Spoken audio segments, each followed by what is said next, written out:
Today, I'm going to do the impossible challenge of beating Roblox doors and Roblox pressure at the exact same time. They both have a very similar premise: make your way through 100 rooms while scary entities try to end you. However, their atmosphere and gameplay mechanics are different enough to make both of them fun in their own ways. And while there have been many different challenges for both of these games separately, I thought it'd be fun to bring both games together by beating both of them at the same time side by side. And believe me when I tell you that some crazy things happened while attempting this. Now, obviously for a challenge like this, we're gonna have to lay down some ground rules. For this challenge, I must complete a full run of doors and pressure, making my way through the hotel and the black site respectively. Doors actually has two separate floors, being the hotel and the mines, but since pressure currently only has one main floor, we're just gonna stick with the first floor of doors for the time being. I'm going to start both runs at the same time, and I must alternate between both games and gradually progress both of my runs. If I die in either game at any point, I must start both games from the very beginning. Also, for the case of doors, I cannot use the rift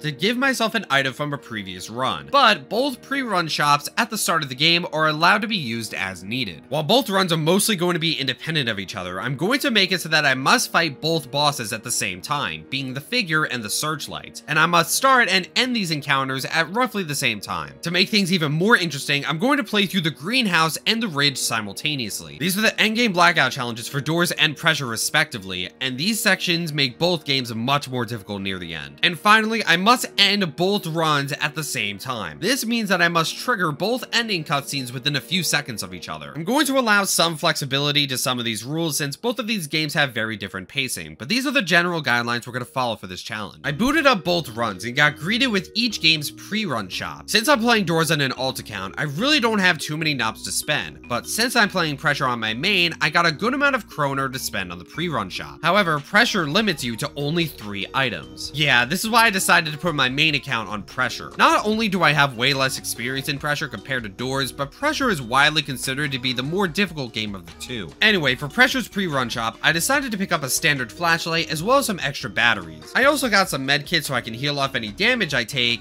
and I got some sprints in case there were any surprises that I needed to run from. For doors, all I could afford was a standard flashlight. I grabbed both keys to open up door 1 for both games so I could begin my first attempt. For the beginning of this challenge, I decided to switch games every 5 doors. This felt like a good balance to alternate each game, and I started with pressure since this game actually gives you a cool little timer at the start of your run, so we'll know exactly how long each attempt takes. I slowly make my way through the early rooms of both games, looting as much money as I can find. Both games have a shop midway through their runs, and we need to take advantage of both of them. Right off the bat, one of the first things I noticed while doing this challenge is how jarring it is to hear both games at once. As you likely already know, both games have their own ambient sounds, with some of them being specifically designed to distract and confuse the player. You get used to all of these random sounds when you play the games separately, but when you play both games together, it becomes just as jarring as when you played the games for the very first time. Being forced to listen at both games at once can even make it harder to hear certain entities when they attack, a problem that we are definitely going to have to worry about later. Speaking of entities, while the first few doors are pretty simple, pretty soon we're going to have to deal with our very first threats: Rush and Angler from doors and pressure respectively. For simplicity's sake, we're just gonna call these guys the node entities. These guys cause the lights to flicker and they rush through all of the rooms, killing everything in their path, so I need to hide from them to avoid my demise. So how are we going to avoid these entities in 2 separate games at the same time? Well, let's actually talk about each game's node entities and how we can actually delay the encounters for all of them. Indoors, we luckily only have 2 node entities to deal with: Rush and Ambush. Rush just comes through once, and Ambush can rebound 1 to 2 times. And the way that these entities are spawned is surprisingly simple. At the start of your run, you're given a completely random seed. This seed determines which entities will spawn at which door. For example, if you use the admin panel a custom seed modifier, this seed will spawn in a Rush at exactly door 21. This means that as soon as I open door 21, Rush will spawn. In most cases, this spawn is done instantly once the door is opened. However, on semi-rare occasions, the game will purposefully delay a Rush spawn by a few seconds to give a sense of immersion. But regardless, the spawns are still set at specific doors. In fact, this system applies to nearly every entity in the game, even the rare ones like Jack and Shadow. This means that if there are no threats to worry about after 15 to 20 seconds, then as long as we never open the next door, we should be completely safe from pretty much all entities that can harm us. The only entity in the hotel that can attack us in completely random intervals is Screech.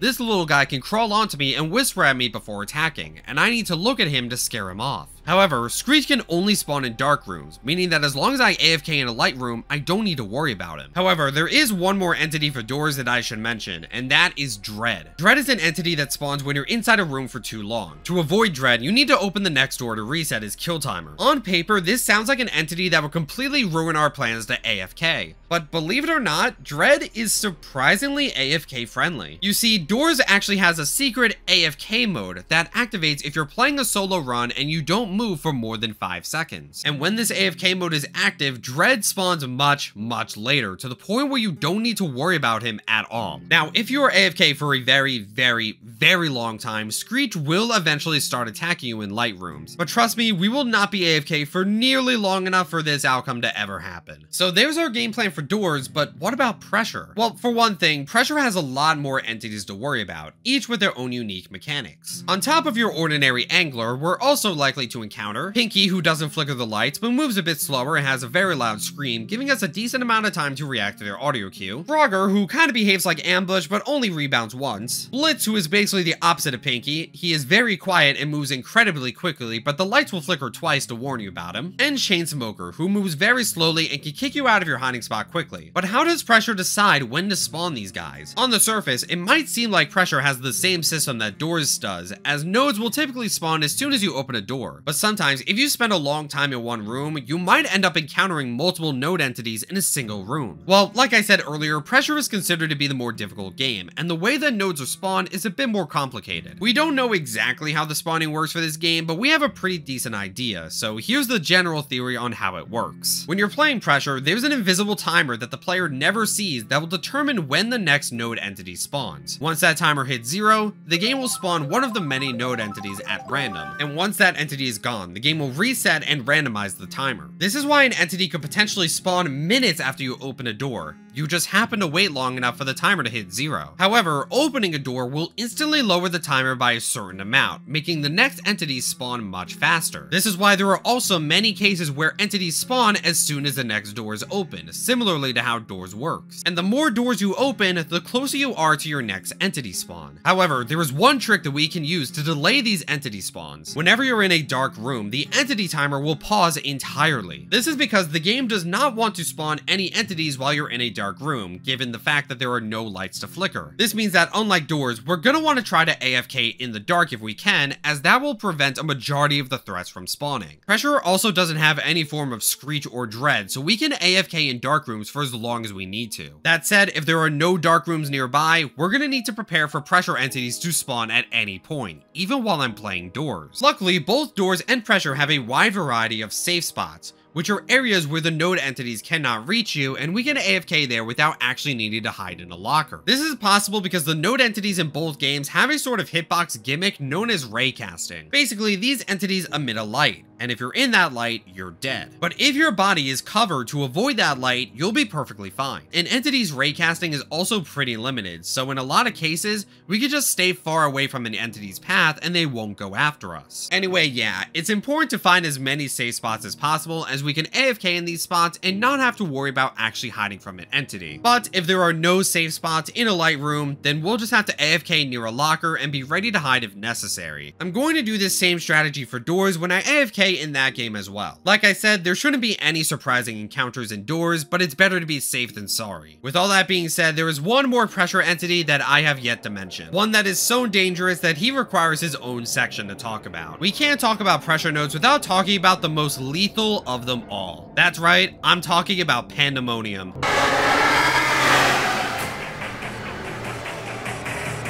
Pandemonium works a lot differently from your standard node entity. Unlike the other nodes that have a pretty small hitbox, Pandemonium's raycasting is essentially infinite. He can spot you from pretty much anywhere in the room, and once he does, he will chase you down relentlessly through pathfinding. If this happens, my only option to avoid death is to hide in a locker, in which case Pandemonium will continue chasing me and attempt to force the locker open. In this situation, I must play a 30 to 40 second minigame to keep him out of the locker until he finally gives up and leaves. This minigame isn't really all that difficult, but it does require my full attention on Pressure to complete it. If anything dangerous happens indoors during this time, I'm not going to survive. The only way to completely avoid Pandemonium and skip his minigame game is to hide somewhere completely out of his line of sight. Like I said, his raycasting is virtually infinite, so simply being far away from him is not enough. If I can see him, then he can most definitely see me. My head and torso need to be completely covered for Pandemonium to not spot me. That said, he can only spawn as early as door 19, and even then, it is very rare. We only really need to start worrying about Pandemonium after the first Searchlights encounter. So for the beginning of this run, regular safe spots should work just fine. Anyway, the start of the run is pretty uneventful, as there aren't too many encounters in either of the games. I got my first entity encounter in Pressure, finding an angler as early as door 6.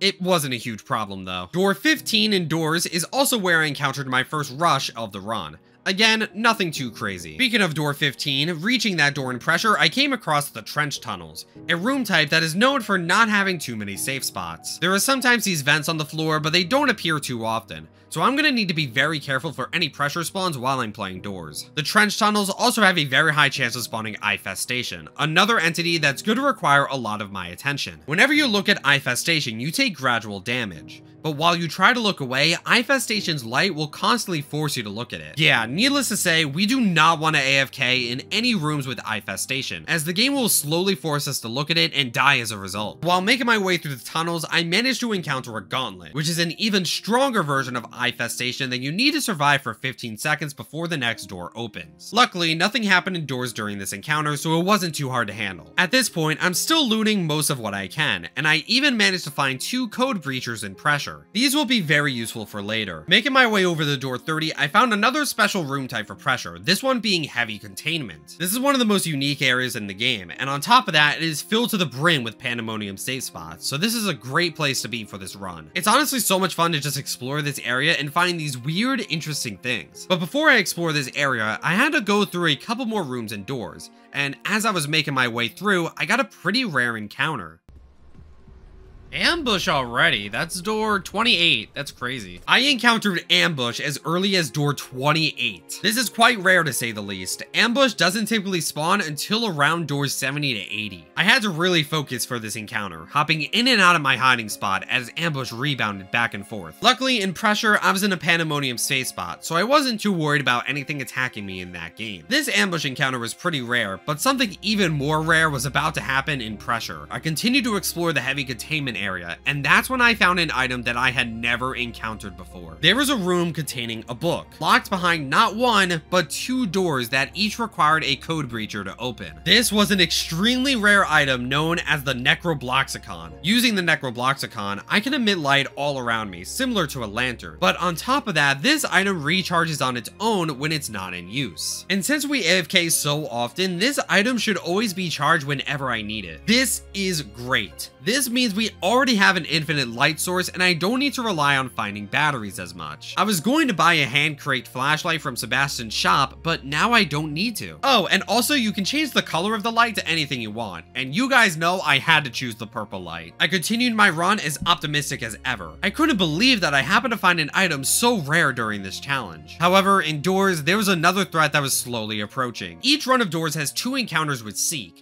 an entity that chases you relentlessly, and you must speedrun through several rooms to avoid him. Essentially, Seek is the Doors equivalent to Pandemonium. Dealing with the Seek chase is pretty easy on its own, but I do need to put my full attention to Doors during this sequence. I was quickly approaching the first Seek chase, but in Pressure, I was AFK in a light room with no safe spots, so initiating the Seek chase now was a bad idea. I went to open another door in Pressure to shorten the entity timer, and luckily it was a dark room, so this means I should be fine. I swapped back to Doors and began the Seek chase, quickly running through hallways and crawling under bookshelves as they toppled over in front of me. After several doors, I had to weave my way through both the sea cans and the fire in order to make it to the final door and end the chase. Luckily, I made it out completely unharmed in both games. After dealing with the turret room and encountering another Frogger, I entered door 49, where I finally found Sebastian's shop. While Doors puts their shop a few doors after the boss fight, Pressure actually lets you go shopping before the boss. This was my one chance to stock up on items for the rest of the game. I saw that Sebastian was selling another medkit, so I decided to heal myself up with one of my older medkits so I could buy a new one. He was also selling a gummy light, which is actually somewhat rare for him to do. I already had an infinite light source, but I decided to pick up the gummy light regardless. If I could train my gummy light to a deep sea bunny, there's a chance that it could give me a grave light. This is a much better infinite light source in my opinion, even better than a Necrobloxicon, so I might as well take the gummy light to take my chances. I also decided to stock up on batteries because I think I'd prefer to use the normal flashlight in the Ridge.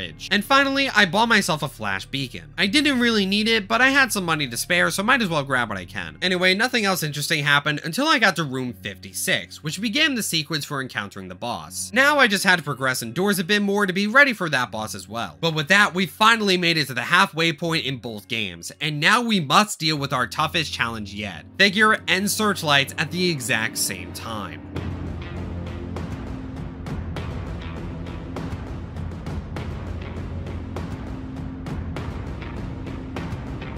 Both of these bosses behave in pretty unique ways. Indoors, we have to escape the library while avoiding the figure. Figure is completely blind, but has an incredible sense of hearing, meaning that if I make any sort of noise, he will hear it and immediately chase me down and try to eat me. If this happens, I could hide in a closet, but I'd have to play a minigame to prevent Figure from opening up the closet and killing me. And as we discussed earlier, we do not want to play these minigames while playing 2 games at once. So we need to prevent being heard at all costs. I'll need to constantly stay crouched so that Figure does not hear any of my footsteps. All the while, I must collect 8 library books as well as this piece of paper.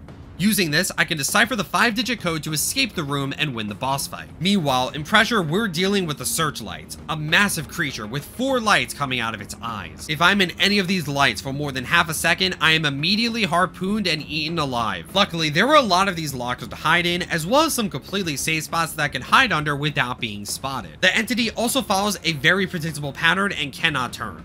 So if I just trail along behind it, I should be fine. For this boss, I need to find and fix 5 generators, all of which require me to play a minigame to fix them. It isn't a difficult minigame by any means, but it does take a few seconds to finish and leaves me wide open against any threats. So what's the plan to deal with both of these bosses at once? Well, right off the bat, my main concern is Figure. Even if he doesn't hear me, Figure will aimlessly wander around the library, and he can go pretty much anywhere he wants to. Even if I do nothing to provoke Figure, he might end up walking my way and catching me if I'm too distracted with Pressure. There is one spot that Figure will never check unprovoked, and that is under these stairs near the exit door. But that is all the way on the other side of the room, so first and foremost, I need to make my way there before I start worrying about Pressure. So here is the plan. Once both cutscenes end, we are going to start with Pressure and immediately back away from the giant door. There's actually a small chance that the searchlights can spy you in the area you're put in after the cutscene, so I need to make sure that I'm in a safe place. Next, I swap over to doors and get to work.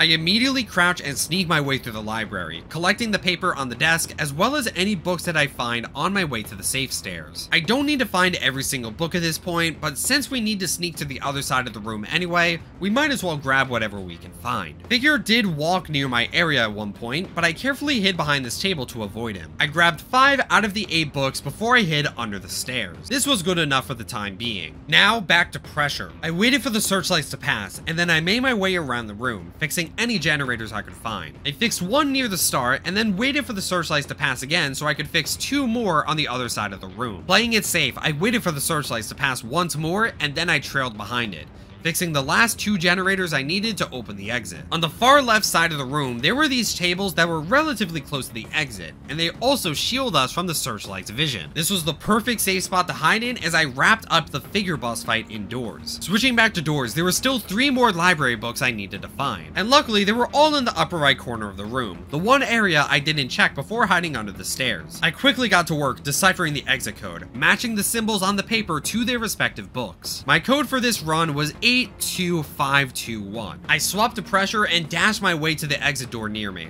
Once I was out, I quickly did the same with doors, locking in my code and opening the door to escape the library. I have done it. 42 minutes into the run, I have escaped Figure and searchlights at the same time. But now was not the time to celebrate. After all, we were only at the halfway point, and there were plenty more rooms to go through in both games. And from here on out, things were only going to get much more challenging. After walking through just a few more doors in Pressure, the lights flickered and there was dead silence. I waited near a locker for what was to come. Sure enough, the infamous sound that has traumatized many Pressure players echoed the halls. It was Pandemonium. There were no safe spots from him, so I needed to play this minigame. Sure enough, Pandemonium spotted me and immediately attacked, but I kept my cool and focused on the minigame. After enough time, he gave up and ran off. I was safe. With one Pandemonium encounter out of the way, hopefully I wouldn't have to deal with the second one. The ridge is fast approaching, and it would be terrifying to see him there. Meanwhile, indoors, I had finally found my way to Jeff's shop to pick up some more items. Right off the bat, I immediately bought myself a crucifix. This is an extremely powerful item that will either stun or destroy any entity that attacks me, so long as I'm holding out the item. I don't have any plans to use this crucifix on anyone in particular. Heck, I might end up never using it, but this item is great insurance to have in a challenge this tough. I also bought myself a skeleton key since this will unlock a very useful room for later. Finally, I got myself some vitamins in case there were any surprises that I needed to run from. Anyway, at this point, with how many items we have in both games, there isn't really too much stopping us from reaching stat endgame. I didn't need to loot for money anymore either, so I was really just blowing through the latter half of the games. In Pressure, I encountered Blitz and yet another Gauntlet, but they both weren't too bad. And indoors, I found the Infirmary, and this is where I can use that skeleton key I was talking about. This herb right here will automatically give me a bit of healing for every door that I open.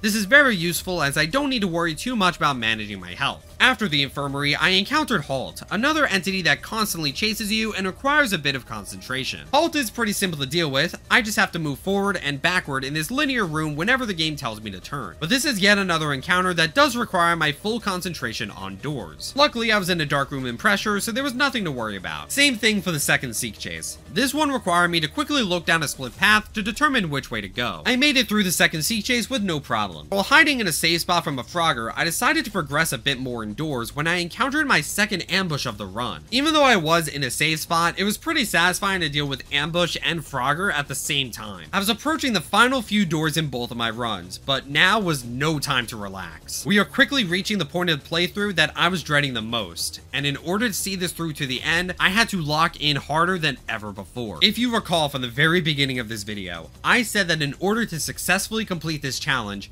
I must go through the greenhouse indoors and the ridge in Pressure at the exact same time. Needless to say, this final section is going to be much more difficult than anything we've seen so far. And I think I've kept you guys waiting long enough. It's time, and this was for all the marbles.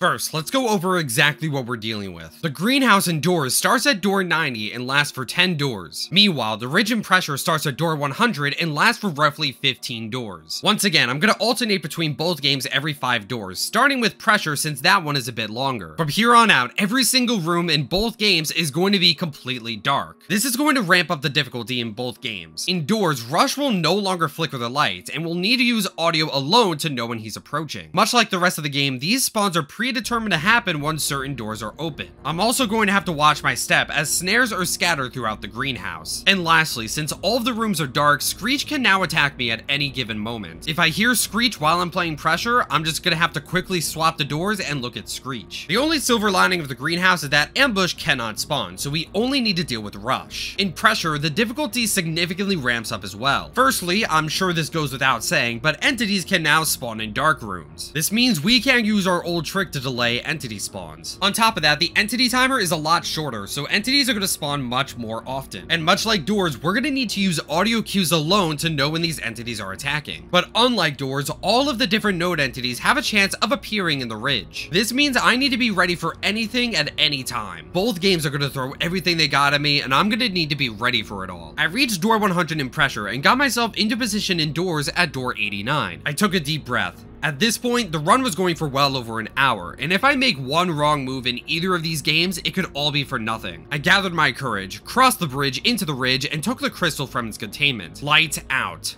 This was it. There's no turning back now. I made my way through the first door of the ridge, looking for the key card to progress. The one good thing about the ridge is, at the very start, there is a guaranteed Pandemonium safe spot that we can use if necessary. I opened the second door and waited for the first node to spawn. It was an angler, and once it passed, I kept going. Remember how I said dealing with the ambience from both games could mess me up when dealing with entities? Well, in the ridge, this comes in at full swing. When you're in the ridge, there's this droning music that constantly plays. And indoors, dear lord, indoors, it never stops raining. As I'm making my way through the ridge, I have to constantly hear the rain and thunder indoors. It was so bad that I had to backtrack back to door 88 just so the rain could be a little bit quieter. I was being bombarded with anglers and pressure, but I managed to hide from all of them. But this was just the beginning. I haven't even started getting progress done in the greenhouse yet. It was at the 5th door of the ridge where I encountered my first Pinky. Yeah, I never actually encountered one yet. I know, surprising. Once Pinky was gone, I got near a locker and got ready to enter the greenhouse indoors. I had no Pandemonium safe spot, so I'm better off just staying near a locker. Pandemonium can spawn in the ridge, but luckily he can only do so once, meaning once we do encounter him, we don't need to worry about him for the rest of the game. But until then, I need to be ready for him at any time. I swapped over to doors and made my way to the greenhouse. Things were about to get a lot more interesting. I started making my way through the first few doors. Door 90 had eyes and Screech, not too bad to deal with. At door 92, I had a Rush spawn. I quickly opened door 93 and then hid from Rush. But as I opened door 94, I heard something else entirely.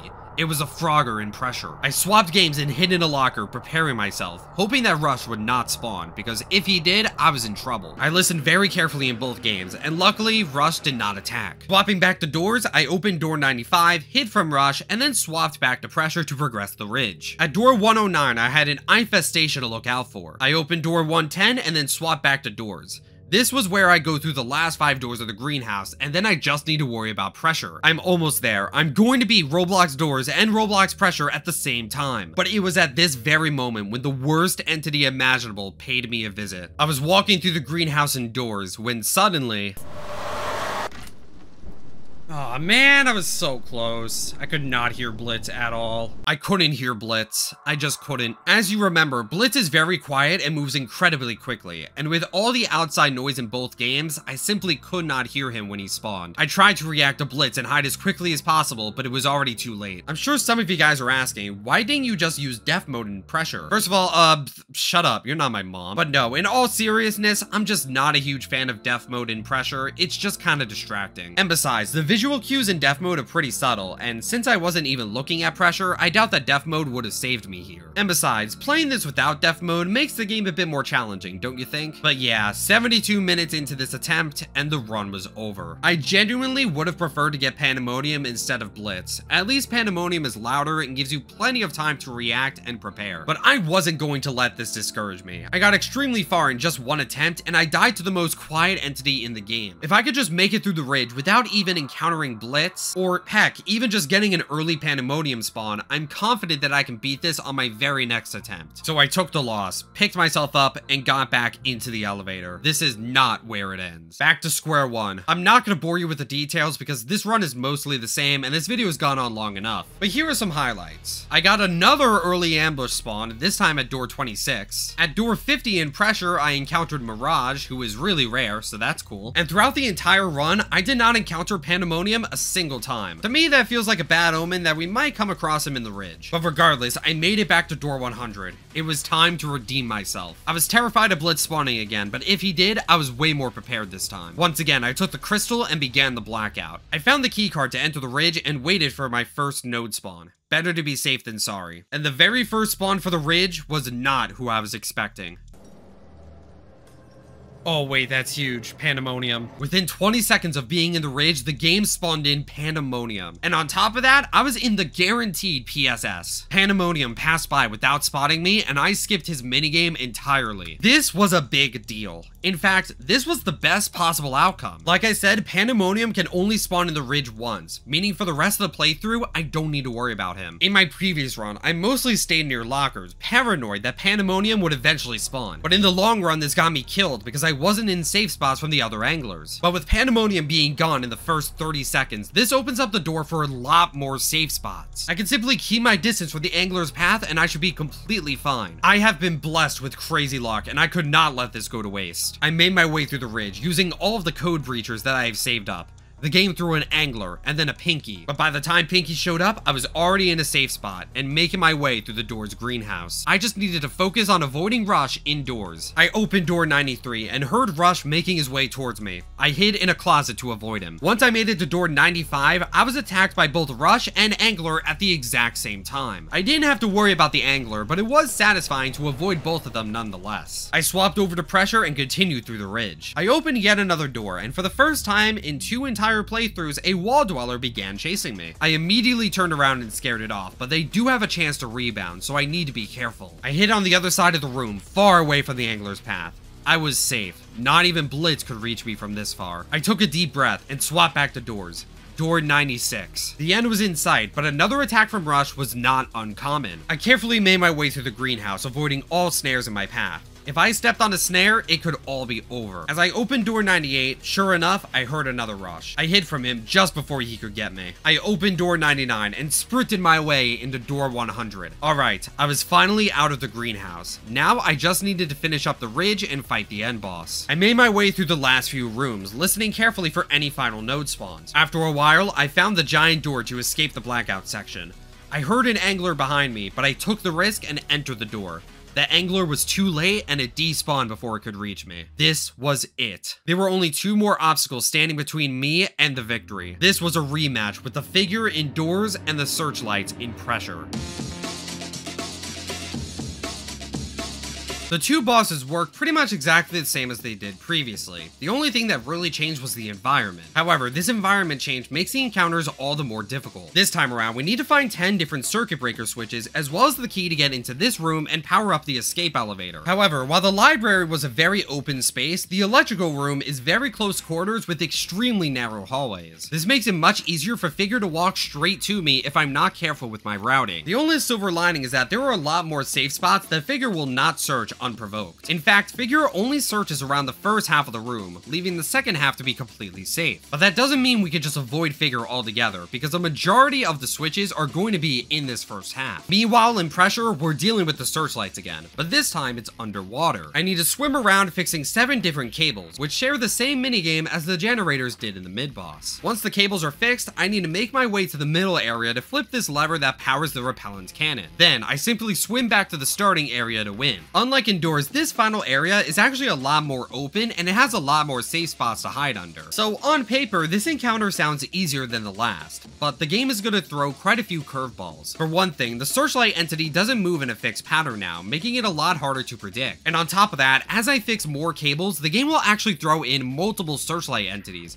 and I'm gonna need to deal with 3 of them at once by the end of the encounter. Each entity has 4 lights on them, giving me a total of 12 lights to avoid. I start by swimming out into the endless ocean to begin the searchlight encounter, and once the numbers pop up on my screen, I quickly hide and swap the doors to begin the Figure encounter. Much like the previous boss fight, I need to focus on dealing with Figure first, and this time it's even more urgent, because at the start of this encounter, Figure is scripted to chase you. I run into this corner of the room and hide in this closet. I leave the closet, but Figure hears me, so I crawl over to a safer area of the room while Figure runs around the closet I was in. At this point, I still have a crucifix, which by no means will destroy Figure, but he will be stunned for a good amount of time. I will use this crucifix if absolutely necessary to survive. I make my way upstairs, grabbing my second circuit breaker switch and the electrical room key. But since I was upstairs, it was no better time than ever to get some work done on Pressure. For this encounter, some cables are in safe spots while others are out in the open. Since I'm going to have to deal with more searchlights over time, it is important that I go for the more difficult wires first so I can quickly get the safer wires later. I fixed a cable close to the starting area, and then another one close by in the corner. I swam carefully behind the searchlights and fixed a 3rd wire. I swam into a safe tunnel and swapped back to doors. It was time to find some more switches. I held out my crucifix, carefully sneaking around the area and picking up any switches that I could find. By this point, Guiding Light was already showing the locations of the switches, and most of them were contained in one area. After grabbing 8 out of 10 switches, I entered the electrical room and swapped back to Pressure. With 3 cables fixed, there were now 2 searchlight entities roaming about, so I needed to be more careful. That said, I should still look for any cables that are in dangerous areas and fix them if I have an opening. I waited patiently in this box and then fixed this wire near the back of the area. The 5th cable was right next to the 4th, but after fixing the 5th cable, a 3rd searchlight entity spawned, and in a stroke of terrible luck, this 3rd searchlight was heading straight towards me. I remained calm and swam straight down into the trench where it couldn't reach me. It was in that trench where I found my 6th cable. I swapped back to doors. There were 2 more switches I needed to find, and there were a few spots I haven't checked yet. I snuck into the corner room and found the second to last switch, with the final one being right in front of me. A Figure was coming this way. I couldn't risk grabbing it just yet. I crawled the other way in hopes of making my way around Figure,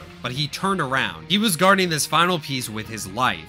I hid in another small room and waited for him to pass. And this was when I had my opening to grab the final switch. However, that was when Figure turned around once again. I calmly backed away and he luckily turned down the other hall. Carefully listening for his footsteps, I maneuvered my way around Figure and got myself back into the electrical room. I put the switches in and set Figure ablaze. At this point, I could solve the breaker puzzle and activate the elevator and successfully end my doors run. However, I still had work to do in Pressure. I swam out of the trenches and saw a cable out in the open. It was incredibly risky to go for this one with how many threats were out there, but I couldn't spot any other cables to fix. It was now or never.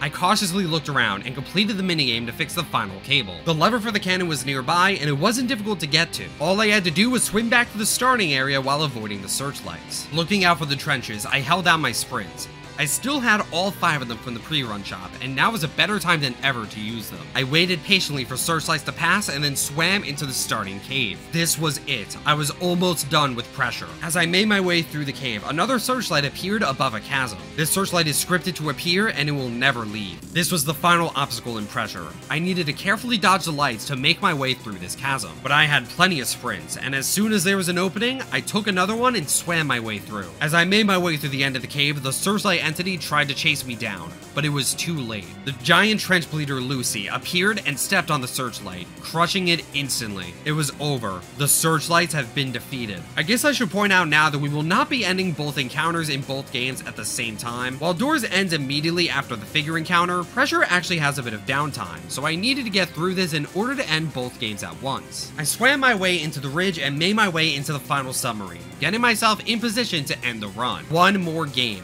Now I simply needed to finish up Doors. I had to do a relatively simple breaker puzzle, but after that, Figure was going to chase me as I made my way through the elevator. It wasn't a difficult chase by any means, but one mistake could still end everything. I completed the puzzle with ease, and Figure began banging on the door, hungry for revenge. I held out my crucifix, and as Figure tried to attack me, Guiding Light trapped him in place. With my heart pounding, I took vitamins and sprinted over to the exit elevator. With Figure long gone, there was nothing stopping me. I entered the elevator, and it happened. There it is! Roblox Doors and Pressure at the exact same time. Just ended them simultaneously. Oh my goodness. It was finally over. At a time of 85 minutes and 30 seconds, I completed Roblox Doors and Roblox Pressure at the exact same time. The very first person in the world. You know, for the hotel at least. And somehow, I managed to win on only my second attempt, and got incredibly far on my very first try. Overall, if you're skilled enough in both games and you know what you're doing, this challenge shouldn't be too bad with some good RNG. That said, the ridge is an absolute nightmare. It's one of the hardest challenges in Pressure alone, and throwing the greenhouse on top of it makes it absolutely insane. But this was one of the most fun challenges I've tried, so if you're a player in either of these games, I highly recommend it if you have the right setup. Anyway, thank you so much for making it this far in the video, and if you haven't yet, be sure to drop a like on the video and subscribe for more of them in the future. This is actually my first official video on Pressure, and I would love to make more videos on this game if possible. Also, let me know if I should do this challenge again in the mines. I know someone else has already completed that challenge, but it'd be nice for me to try it myself. Oh, and speaking of which, you should totally check out Smiling Figure's video of completing this challenge in the mines. I came across that video while making this one, and it's a pretty cool video, so yeah, you should watch it. So yeah, with all that said, I will hopefully see you in the next video.